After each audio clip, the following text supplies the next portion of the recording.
Hello, hello, mic check. Okay, so we are live. We are already live. Okay, sige game. So, today is May 23, 2024. No, so around 6:50 p.m. Philippine time, and in this video, no, ang gagawin natin is to look at Nvidia's earnings. No, so na-release yung earnings ni Nvidia, and actually right now, Nvidia is gapping up by around 7%, no? This after hours. So post market yesterday, kanina ni-release yung earnings and double beat yung lumabas, no? So dive in na tayo dun sa direct na tayo kay Nvidia and its price action. So Nvidia released their earnings, no? Yesterday kaninang madaling araw ba. And lumabas is double beat siya. Earnings EPS beat. So lumabas na yung reported is at 6.12, ang estimate is 5.6. So overperformance by the estimates by 9.3%. Revenue beat din by 5.9%, halos 6%. So let's look at the financials. So quarter on quarter, so 6.12 yung EPS nung Q1 to 2024, and then Q1 2023 1.09 yung niya, no, EPS. So ang laki ng growth niya, and overall in terms of revenue, year on year, sige, annualize natin, no. So this 2024 halos mahigit 100B na rin yung niya, yung earnings na right now, no, if i-annualize mo siya. But this quarter, 26 billion versus last quarter or the first quarter of 2023, 7.19 billion. Pucha, laki ng movement, no, or growth in terms of revenues ni Nvidia. So this proves na the AI theme is very alive and well, and there is a big demand in their semiconductor chips and their AI chips, no. So right now, parang pinaka-recent product nila is the Blackwell something Chuchu. So may siya, yun yung parang right now yung pinakamalaking product na ni-roll out nila right now. So let's move toward dito sa technicals na lang, no. So looking at the Nvidia earnings, actually, the Nvidia's price action, no. For the past month, from March to April, halos nag-flatline lang siya. Nagkaroon ng bear trap, no. We experienced this nice bear trap in which it closed below this support level at 840. And then, what happened was, break below that level, even breaking below MA50, and we can see this nice recovery, no, after 5 to 8 days lang. Nag-recover above MA50, this blue line. Yung blue line natin is still uptrending. Breakout dyan, and then retested that MA50 as support level. Actually, not MA50, but MA20, yung green line natin. So, nag-rebreak siya. Nag-attempt to do another down move, but it proves na malakas tong support level na to, which is 840 level. So let's look at the current price action of Nvidia. So yesterday, this trading week, we can see that natin, no, i-focus muna tayo sa daily time frame, no. Let's look at the big picture muna. So pre-earnings price action. So 5 days before earnings release kanina, halos nag-consolidate lang siya by more than 5 days or around 5 days. Nag-flatline lang siya, nag-create ng mini box. And right now, nag-produce siya ng magandang earnings, and right now gapping up by around 7.10%. So actually yesterday, ito yung yesterday's market session. If consider mo yung regular trading hours. So this is around 9:30 p.m. up to 4 a.m. So nag-decline lang siya, nag-create ng lower low, but after its earnings release, lakas ng movement right now. So ayun, it's this pre-market session, we can see an emerging box pattern, no? So an emerging box pattern, and right now breaking out of this mini consolidation, no? So right now above 50% of this trading range. So this is considered as an inside bar setup. An inside bar setup that is a type of a momentum setup.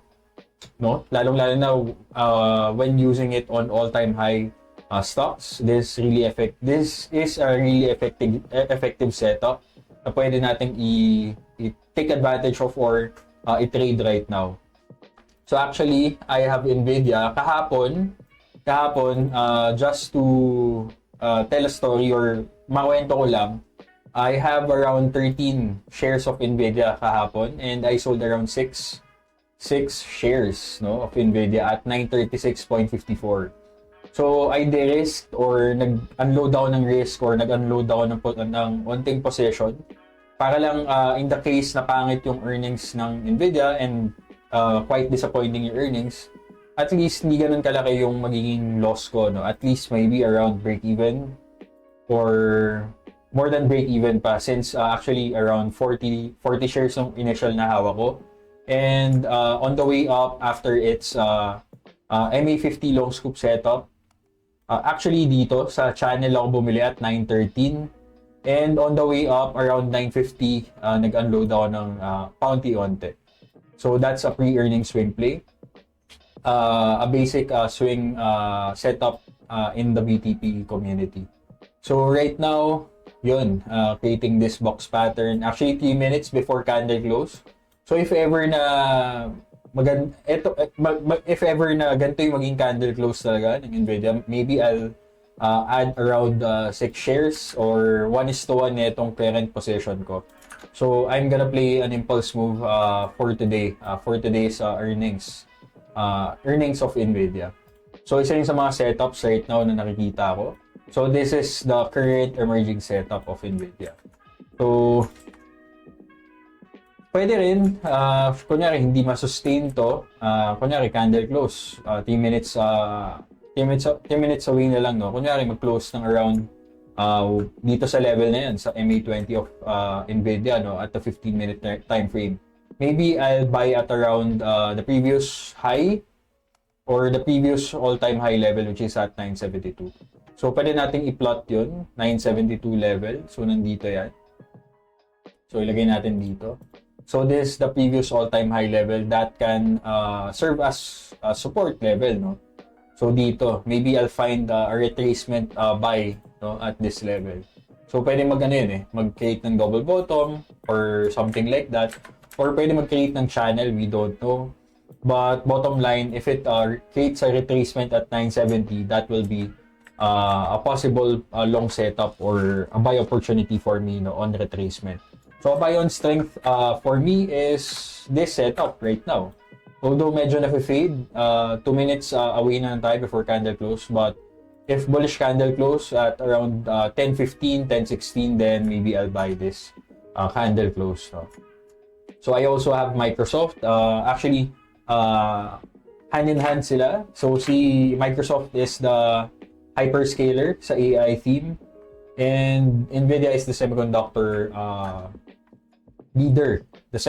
leader in the AI theme. So looking at the SPY, actually nakwento ko na ano yung possible game plan ko for the Nvidia. So let's move toward our S&P 500. Looking at the S&P 500, sa ano na tayo, sa indices na tayo. Yun, gapping up right now at around 533. So created this nice consolidation structure as well before Nvidia's earnings. Then ayun, should we break above this level? Meron ba tayong upcoming resistance? So, based on the Bollinger Band framework natin, malayo pa yung resistance natin na upper band, no? So, right now, we are seeing some signs of possible continuation, no, for the S&P 500. So, right now, we should take advantage of this current market environment. Maybe focus on semiconductor names right now and ayun, even internet names, no? Maybe mga hyperscalers, ganun. Mainly mga tech names. So next is the Qs. So same price movement with the SPY, but creating higher highs. So na-discuss ko yan yesterday. So we are at the RSI 70 level. Should we break above 460? Most likely, we will break above the RSI 70 level. And we can possibly experience this strong rally again, no? Yung multi-week rally in the queues. So we are at all-time high, the path of least resistance. Onti lang yung mga wala kang break-even sellers, basically, no? Mga profit takers lang yung meron ka sa queues, sa mga ganitong scenarios. So that's the queues. Let's look at the MDY. So yesterday, medyo nag-decline yung MDY natin. So nagmamaterialize yung retracement thesis natin for the MDY. So this is an interest rate sensitive segment or index, no? So maybe umangat yung US 10-year right now kaya siya nagde-decline, but pwedeng high probability dahil din sa Nvidia earnings, no? So people are de-risking and decreasing their holdings, no? Lalong-lalo na on mid caps, small caps, mga very sensitive na segments, no? Na segments. So, US 10-year looking good naman. So, kala natin nag-spike yung US 10-year and the dollar. But, ayun, this is a sign that the mid-cap bulls are de-risking, no? Ahead of earnings. So, let's look at IWM. Although, right now, MBY, no pre-market open pa. No trades pa ata. But for IWM, right now, opening higher than the previous market close. Up tayo ng around 0.4%. So, it retraces toward the 10-day SMA line. So, this is the short-term moving average acting as dynamic support right now.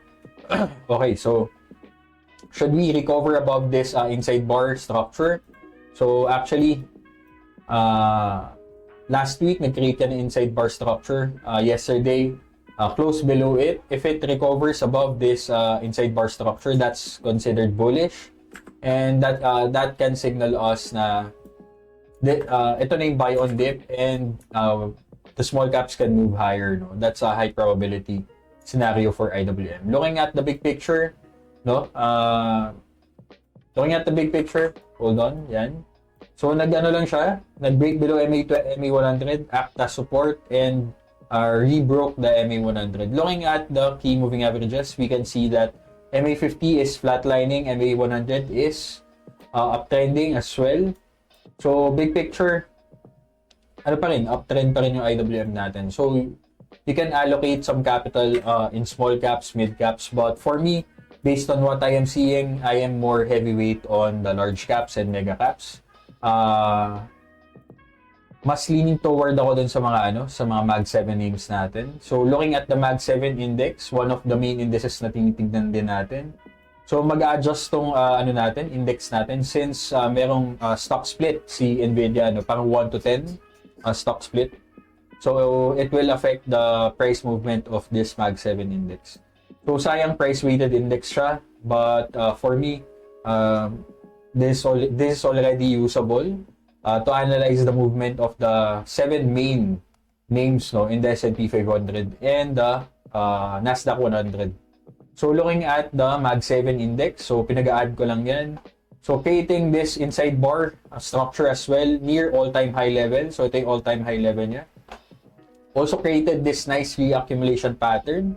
So parang nag-create yan ng box pattern, break below that level, reconsolidated for the last time, and right now gapping up dito sa 2.6K. So looking at the Mag 7, looks like ito yung magiging leaders natin right now, and ito yung magiging star ng bull market or ng up move this coming weeks or the next coming days. So that's my high probability case, no, for in the market right now. So heavyweight ako right now in the 2 Mag 7 index. So I have Microsoft as my Mag 7 main name. My sub-name is Nvidia. So playing around ako with Nvidia. I have 2 mid caps and large caps. I have a medtech name or medical devices name. I'm not sure if medical devices, but medtech related. AXP, American Express, is my financial name. NU, one of my software names, and considered as large cap, mid cap ata tong NU. But bottom line, I am more heavyweight on the big caps or large caps. I have IRIN, which is a small cap na related to crypto. So, Iris Energy. So, initially, akala ko ano siya eh. Akala ko power company, but the company is a Bitcoin mining company. And majority of their energy used is renewables, or using renewables, no, to mine Bitcoin. So, maganda earnings na recently and created this nice up move, no, in IREN. So, almost 5 days off na siya after earnings. So, ito yung earnings date dito. After earnings, nag-ano siya, create ng magandang momentum move. On the second day, I looked for an intraday setup, and right now, I'm planning to trail the rest yung current holdings ko. Initially, I was planning to ride the whole up move up to 8.5. But since ayun nga may Nvidia earnings a risk event tayo yesterday, I sold half of my holdings in IREN. So right now, my plan is to just trail the rest. Maybe and most possibly, I'll be selling at $10. No, should price resist at $10. So yun yung current major holdings ko. So I'm around 40% cash, 60% deployed ako in this portfolio. But ayun, overall, maybe I'll play around Nvidia. Maybe I'll play around with Microsoft as well. No? So Microsoft, big picture, all-time high din yan eh. No? All-time high. Looking at the big picture again, no? Microsoft is still on an early stage uptrend or early stage markup phase. So halos at the target siya, nasa mid-stage point na tayo. So 1618 is the mid target or mid-stage target. The primary target is at the 200% level, which is at 527 or 530. So that's Microsoft. Okay, so tingnan natin ulit yung Nvidia. So maganda ba yung candle close on the 15-minute? Okay, Okay, so medyo maganda naman yung ano niya, yung banat niya right now. Maybe I'll buy around possession size muna tayo. Maybe I'll put my stops at 990. No, 990. Next target is at 1,100. Magsa-stock split yan on June 18 ata, no? So 1,100, that's the next sub-round number level, no? So it's a 3.5:1 reward risk. 100% account size, 0.33% of my risk. 13 yung quantity, no? So halos doble na kagad ng current possession size ko. Maybe I'll just buy around 7 shares. So 1:1 ng current holdings ko right now. So limit buy, I'm gonna put this as fill outside RTH. So buy on the ask side na ako. Baka maiwan pa ako eh. So I'll set my profit at 1,100. The stop loss price, maybe I'll peg it at at 980. No, then I'll adjust it on the break even point. 980.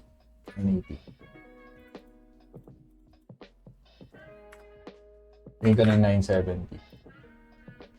So, submit. 7K shares.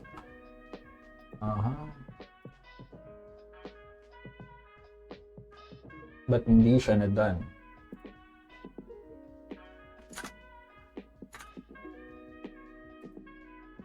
Sige, antayin natin ma-done tayo at 1018. 1018. But right now, ano na eh, breaking above this candle high. Baka kunin ko na to.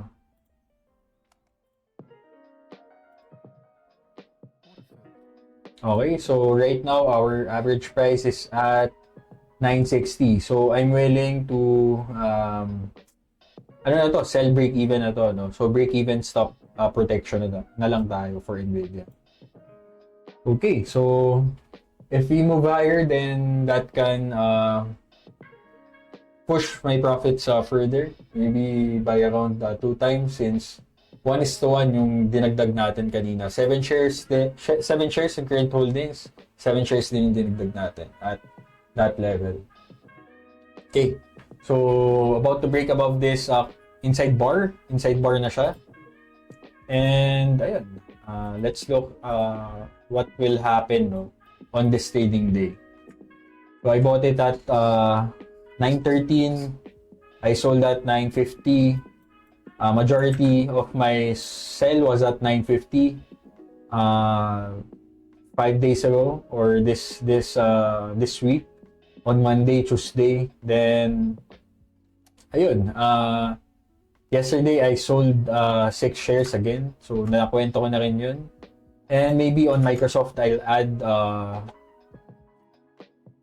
add more if may makita akong setup again, no, for Microsoft. But right now, looking at this current trading structure, so inside bar din siya eh. Inside bar, break below this inside bar, recover above it. Ito na yung opportunity for me to add eh, nung after hours, but pwede rin naman ako magdagdag right now at 4:33. Onti lang, siguro yung pwede kong idagdag. Maybe around 1/4 or 1/3 of my current possession, no, of my current holdings. So my average price is at 420. Medyo malayo naman in terms of price structure.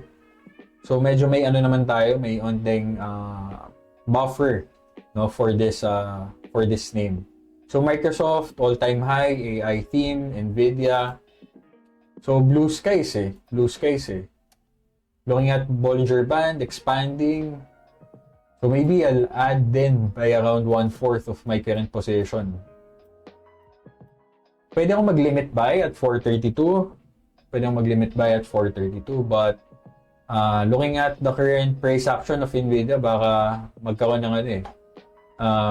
Baka maiwan na. And looking at the Bollinger Band as well, creating this KCBB eclipse, you have your upper band expanding, lower band expanding on the 1 hour. Maybe may iwan na ako dito.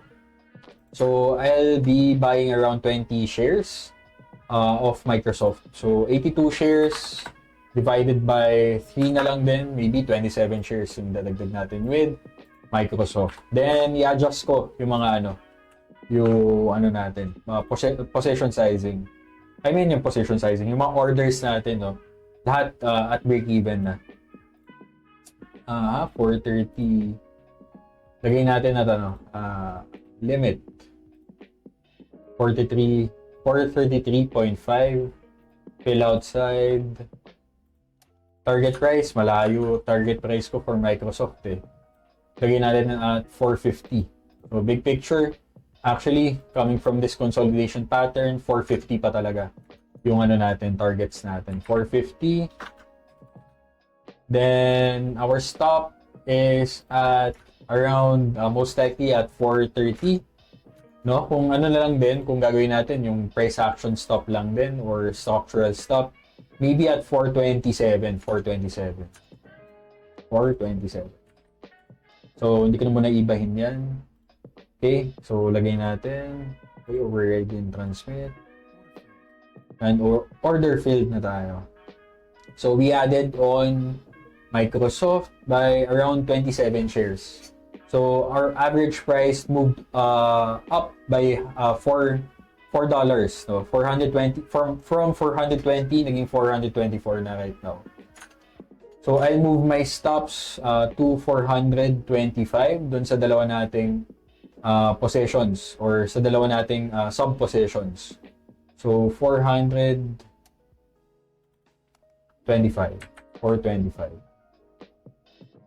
Edit ko lang to. Update. Then, ayan. That's my current movements right now, this pre-market. So, isa yun sa mga magagandang perks, no, in the US market. You have a pre-market session. Pwede kang magpauna in selling. Pwede kang magpauna in buying. Actually, double-edged sword din yun eh. Paminsan, ma-hit yung stops mo at the pre-market session. So, kailangan titimplahin mo din ng maayos, no? Titimplahin mo din ng maayos. So, I have one losing position, which is NU, no? New holdings. So I am down $300 in this position. So today, this pre-market, I'm up by around $850. Yun, so that's Microsoft. Okay, so tapos na tayo dun sa mga mga current movements, actual movements in the market. So live trading na rin to actually, live trading demonstration. So I hope na na-enlighten ko kayo and mabigyan ko kayo na idea on how I actually trade this kinds of plays, no, or events. So we have earnings of Nvidia. So madaming sympathy plays na nangyayari, no? We have Dell, na one of the sympathy plays na nag-emerge right now, no, as well as AMD as well. Mga semiconductors is doing well right now this pre-market session. So ganda rin ng pattern ng ginawa ni AMD on the 1-hour time frame, created that mini consolidation, and right now re-breaking this MA100 line. So this red line is the MA100. So this is a nice undercut of MA100, no? AMD is as well as Nvidia near all-time high as well, no? Looking at the big picture, ito yung big accumulation pattern or accumulation structure of AMD. Nag-breakout, nag-create ng big dump, created this somewhat of a bull trap, no? Kala ng iba bull trap and then move downward ng AMD, but it recovered above the previous all-time high level, which is nung 2021 high at 165. So right now, AMD is 4 days above $165, $165 level. So this can be a sympathy play for you. So parang low-hanging fruit din in terms of Nvidia. So kung wala kang Nvidia, you can maybe trade AMD or Dell. No? So Dell, although Dell is having an earnings release, having their earnings release on May 30. So creating this inside bar structure as well. No? So maganda rin yung setup niya. We might experience a pre-earnings movement or pre-earnings swing play for Dell. So a sympathy move with Nvidia. Okay, so that's Dell. So ano pa ba yung mga hindi natin na-discuss? Maybe I'll pull up my market dashboard. So far, XLU is still leading, but dito nagana. So meron tayong errors in our market dashboard. I-refresh ko lang Ayun, medyo may ano lang pala. So we have XLU still leading. Next is Tech. So this is a nice this is a nice development, no, in the sector's part. So ang ayaw natin is utilities to move higher or to lead the market since this is a defensive sector. No? So if utilities is up, then most likely there is something wrong in the economy, or there is an incoming recession, or ayun nga, the higher for longer narrative will persist due to inflation. But right now, tech is leading and recovering, improving this trading week. So for financials as well, financials is doing good as well, and then industrial. So mga aggressive or mga offense sectors, no, medyo on the aggressive part na sector or growth related na sector. Okay, so tapos na tayo dun sa market group. Sorry, medyo nag-stall tayo. Looking at the market swing monitor. So yesterday, we registered a net advance decline of negative 1.3K. So that's a negative development in terms of market internals. So there are more net volume spikes or negative net volume spikes yesterday. Intraday momentum is moving lower.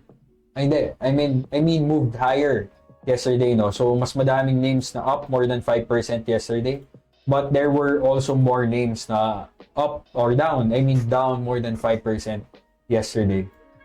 So 20-day structures, 20-day new high, new low data, declining or decreasing in terms of rate of change. So mas onte yung names na nagbe-breakout above their 20-day highs. We can see that noong May 21, we have 580 names na printed new 20-day highs. Then on May 22, yesterday, there are less names na printed new 20-day new highs. But yesterday, we also experienced new 20-day lows, or more names printing new 20-day lows. So that's a negative movement or negative development in the market internals, no, in the short term. So ito yung short term perspective natin, or short term gauge natin on breakouts, if nag-work ba siya or hindi. 52-week high-low data, di na natin masyado discuss yan. 50-day new high-low data, also declining. So basically, kung natin to, dadigest natin kung ano yung sinasabi ng market internals natin yesterday. Basically, there are more sellers than buyers, and as well as mukhang nagde-de-risk nga yung market, no, ahead of the Nvidia earnings. Yun. Actually, ako din, one of the sellers ako yesterday, no. So, ayun. Then right now, the market most likely will recover, no. Depende yan, end of day. If ida-dump yung Nvidia earnings. So, we shall see. Hindi pa rin natin talaga alam kung ano yung kalalabasan na itong Nvidia earnings na to. But Nvidia is opening above this upper Bollinger Band, so we can experience a midday or an intraday retracement or mean reversion event. But pwedeng ma-overpower ng optimism in the double earnings beat or EPS beat and revenue beat. Pwedeng ma-overpower yun. We don't know. But ayun, I hope na na-prepare kayo, no, ahead of the day. So, ayun, no, to end this session, to end this lesson or recorded video, ano ba pwede kong sabihin?